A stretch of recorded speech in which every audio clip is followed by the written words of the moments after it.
अस्सलाम वालेकुम। मेरा नाम डॉक्टर अब्दुल हफीज़ है और मैं एक गुर्दों का सर्जन हूँ। I M A urologist.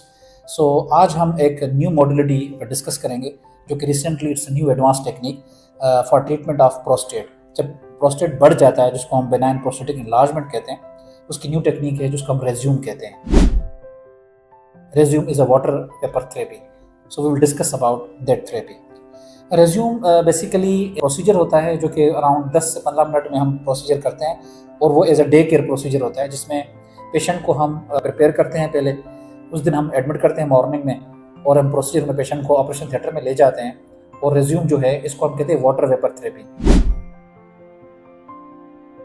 इसमें क्या होता है कि पेशेंट के प्रोस्टेट में दूरबीन के ज़रिए, सिस्टोस्कोपी के ज़रिए एक इंजेक्शन की तरह होता है जो कि हम प्रोस्टेट में 3 या 4 या इवन अगर हम दोनों साइड पे करें तो कम से कम 4 से 6 जगह पे इंजेक्शन लगाया जाता है जिसमें वाटर वेपर प्रेशर्स होते हैं जो कि अंदर जो प्रोस्टेट की सेल्स को वो डैमेज करके उसके साइज़ को छोटा कर देता है।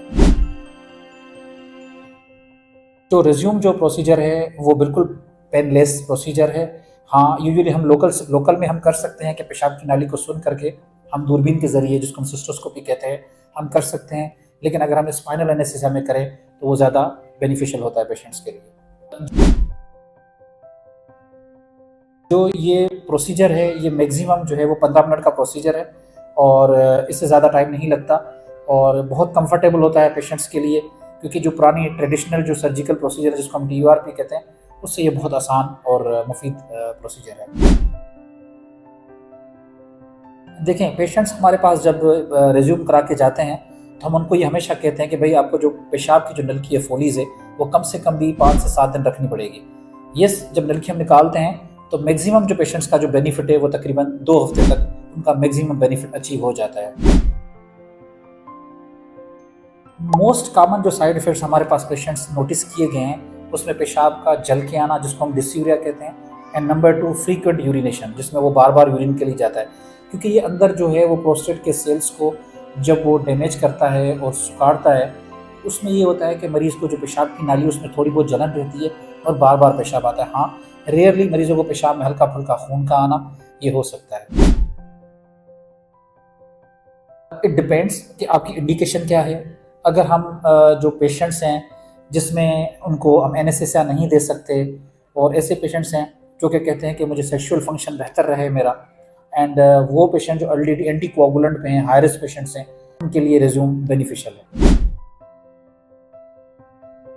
जैसा मैंने आपको बताया कि सब मरीज़ जो हैं वो रेज्यूम के लिए आइडियल नहीं होते हैं। इसमें कुछ इंडिकेशंस हैं, जैसे अगर कोई पेशेंट है वो प्रोलॉन्ग अरसे तक दवाएं खा रहा है प्रोस्टेट की और वो हमें कहता है कि डॉक्टर साहब बस अब मैं दवाओं से तंग आ गया हूँ, तो resume better for them, number 1।